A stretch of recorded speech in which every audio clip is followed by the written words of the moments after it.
And the rain is invading the radar right now. Luckily, it's moving pretty quickly and most of it not torrential.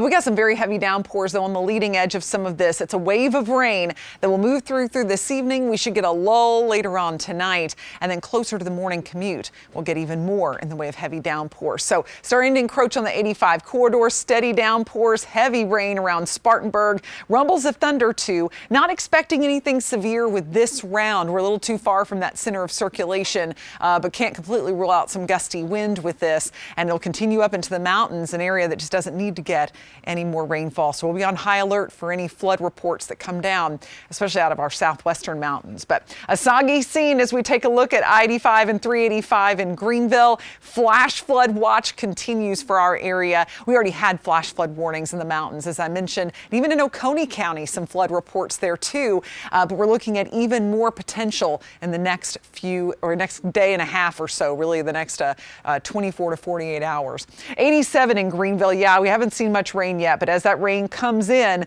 that's really going to cool things down. At 72 in Spartanburg, 70s up in the mountains. And tonight, expect 71, scattered showers, a few rumbles of thunder. But right now, I don't think the upstate's going to see a huge flood threat overnight. The mountains could, though. We could wake up to some flood issues in the western North Carolina region. So keep that in mind. There will be a severe weather threat with this, mainly tomorrow between about noon and 8 o'clock. And when this yellow area includes much of the upstate and the Piedmont, brief tornadoes cannot be ruled out. We will be here and on high alert for you through the day.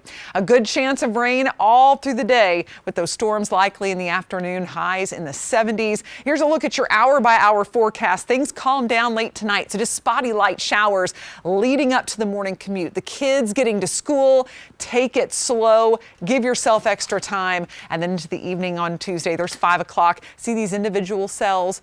These could be severe, and we could be dealing with potential for brief tornadoes. So we'll be watching that. Luckily, in these situations, we don't get the long, destructive, strong tornadoes necessarily, but even the brief ones can cause damage, and we'll be watching it. It'll clear up as we go into late Wednesday, and then by Wednesday evening, we're in the clear when it comes to any more tropical moisture.